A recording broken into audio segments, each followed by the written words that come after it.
Sveiki, mėly žiūrovai, kiek vėjuota, bet tikiuosi, kad bus ne garsas, kažką girdėsit. Tai žiūrėkit, užpuolė panašu, kad moniliozė mano slyva. Štai visos šakelės, kur buvo žiedukų, visos, štai žiedukų išdžiūvusių liekanos, visos šakelės, sakant, padžiūvusios, pavytusios. Va, štai ir čia, va, žiūrėkit, va, žiedukų likučiai. Viskas džiūva. Labai šiaip liūdna istorija. Čia va, kur žiedukų nėra, čia va, žiūrėkit, žaliuoja, o va, žemiau labai blogai. Čia pastebėjau būtent tokią situaciją po žydėjimo. Aš kažkaip ją pastebėjau, nes buvo labai drėgna žydėjimo metu, lyjo šiaip dažnai labai. Niekada šitą slyvą nesirgo, bet štai šiais metais tikrai gavau. Tai va, tai čia va šitą va šaką šiaip gana stipriai džiūvusiu. Tai ką aš darysiu, vos mano veiksmų planas. Tai planas yra toks: apkarpyti, reiškia, ne tiesiog, kad visas šakeles nudžiūvusius, bet šiaip gerokai aš čia karpysiu, galbūt net iki čia visą šitą šaką reikės. Čia galvosiu, bandysiu jums parodyti šitą dalyką, kiekvieną pjūvį, paaiškinsiu kodėl, kaip. Vat, šiaip nėra visai jau liūdnai, va žiūrėkit, yra ant šitos slyvos ir va, mezgasi baisiukai. Bet kai kurios šakos yra keletas šakų nukentėjusi. Na tai kaip sakiau, reiškia, pabandysiu pjaut čia kažkaip, tą visą dalį išpjaut kažkaip. Ir aišku, po kiekvieno pjūvio dezinfekuosiu sekatorių, nes, na, kad neužkrėst sveikų šakų. Bandysiu gelbėti, nes gaila. Žiūrėkit, slyva šiam gana didelė. Daug metų pas mane jau auga. Visada būna gausiai derliaus. Nu, pernai nieko aišku neturėjom, buvo drėgna ir šalta, bet pernai nesirgo. O šiais metais gavom. Na kągi, prie darbų. Na štai va, šitą šakelę aš pasižiūrėjau. Visa sausa. Nieko nėra. Net išsigandau, gal čia net ne moniliozė. Aišku, čia turbūt lapelių yra, bet gal jinai nušalo. Nes čia net nėra išsiskleidusių žiedukų. Tai ją pjausim, nu va, sulik šito va. Ir tai, kad va, žiūrėkit, yra matosi ant šitos pagrindinės šakos skeletinės, yra daug va, išmiegančių pumpurų pabudusių lapelių. Tai gali liudyti apie stiprų nušalimą. Dažniausiai, kai pašala, tai jau išmiegančių labai daug pabunda. Tai šitą šaką galimai pašalo stipriai, nes va, parodysiu, čia va, jums nesimato, bet labai žiemą gerai matėsi.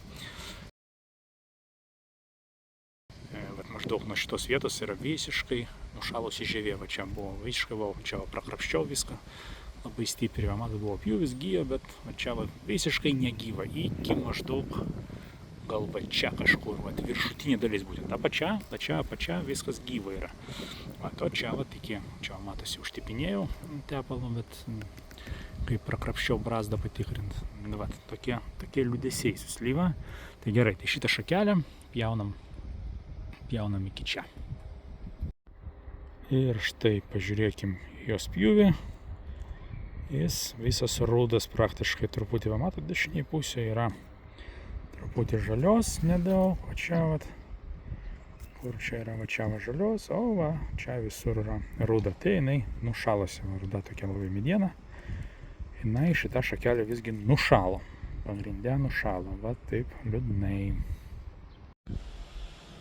Na štai, kur šitą rodžiau ilgą šaką nukirpau, štai guli. Va, čia lyg ir nepašinu, čia taip nesimato, lyg ir nepašalus. Jinai jau tai tiesiog nukirpus tamsėja, bet kamera kiek pritemdo, bet neatrodo baisiai viskas šiaip visai gerai. Truputį pjaunant tokią stambę šaką žievė, šoko labai lengvai, nu, sula labai aktyviai juda dabar. Tai gal čia dėl to, tikiuosi čia ne dėl ligos kažkokios. Tai va, šiaip tai krūva yra mažylių tokių, mažyčių šakelių nušalusių, ar čia nuo moniliozės. Tai va, tai toj su šita va šaka kažką reikia daryti. Toj pasvarstysiu, čia va, po ją truputį yra pažeidimų. Tai toj pagalvosiu ir kažką padarysiu, parodysiu.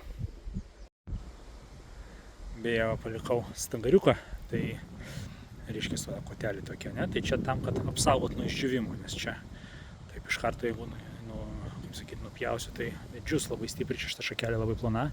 Tai palauksiu šį sezoną, jinai pastorės per šį sezoną ir tada jau kitą pavasarį, vasarą pataisysiu, nupjausiu jau taip kaip reikia. O pjūvį beje aš užtepsiu, būtent tam, kad apsaugot nuo išdžiūvimo. Na, plus dabar irgi po 2 dienų čia kažkaip žiūriu prognozę, žada lietus, tai vėl, kad netekėtų čia sula, kad čia viskas būtų gerai, kad neužsikrėstų dar kokiom lygom, tai būtinai užtepsiu. Na štai nupjoviau kitą šakelę, žiūrėkit, matot, išdžiūvusi, čia viršutinė dalis išdžiūvusi, apatinė žalia, tai čia panašu, kad šalnos, nes čia žiedai net nebuvo prasiskleidę. Na, tiesiog nušalo, ar tai žiemą, ar per pavasarinės šalnas, jinai nušalo. Čia panašu ne moniliozė, nes prasiskleidusių pumpurų nėra. Tai va, tai panašu, kad dalinai čia kažkur šalnas, žiemos pasiekmes, kai kur moniliozė. Nu tai va, tai dirbom toliau. Na va, šitą storą šakelę, kurią rodžiau, žiūrėkit, jinai sausa. Jinai panašu, kad nušalo visiškai, aišku, stebuklas, kaip ten jinai ant galiuko pradėjo leisti pumpurėlius, iš kur jinai čia gauna maistą, neaišku. Bet va, visiškai ruda, visiškai šakės, va tokia ilga, stora, skeletinė šaka. Tikiuosi, kad bent jau šitą lyg ir gyva.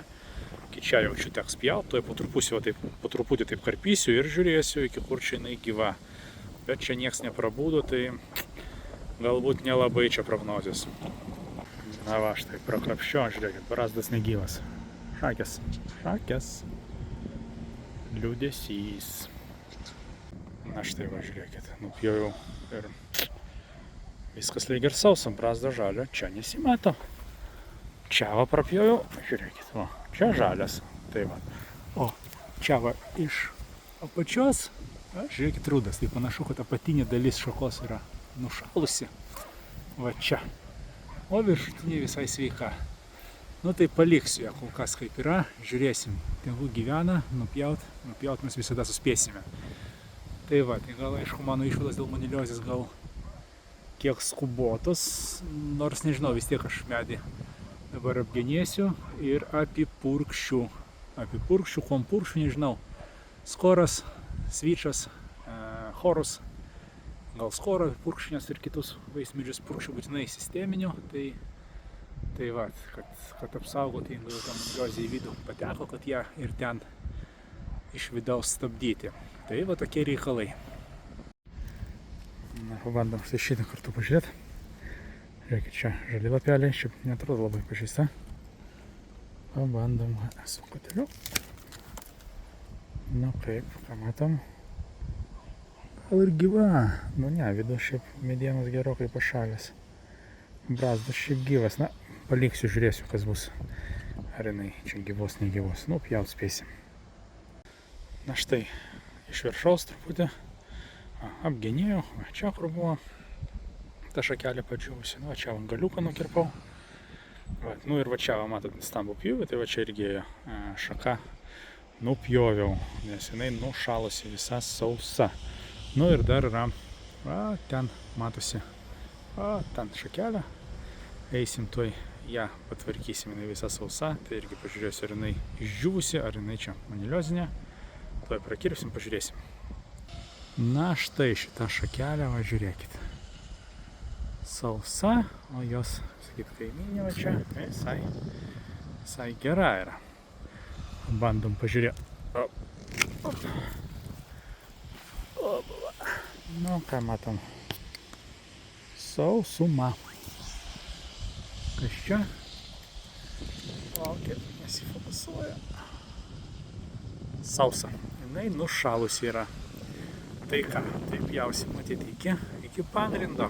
Čia, o nes čia nieko nepabudo. Na štai, nupjoviau, žiūrėkit. Apačia yra žalia truputį, o čia viskas nušalę. Tai visgi panašu, kad labiau šalnos visgi yra negu moniliozė.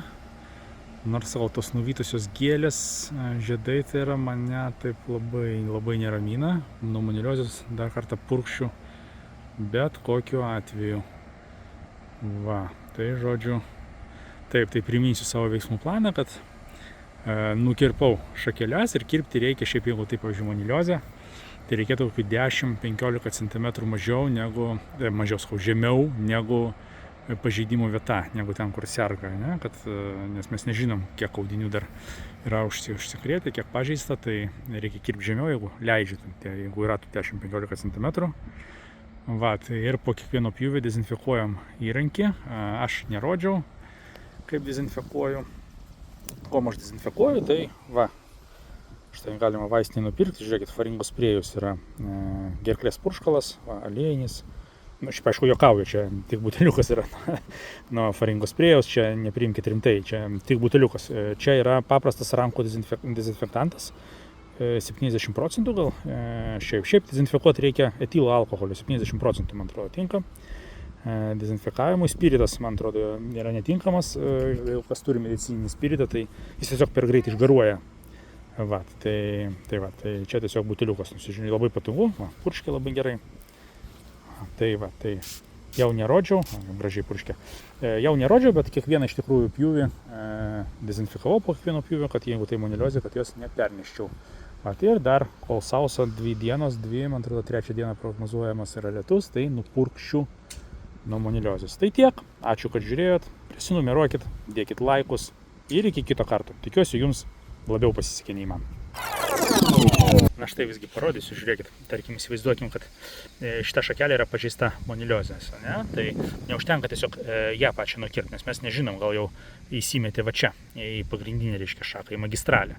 Ne? Tai tada darom minus 10 cm ir kažkur va čia kerpam, ne? Tokį dalyką darom. Tai jau dabar tikrai viso gero. Iki kito karto.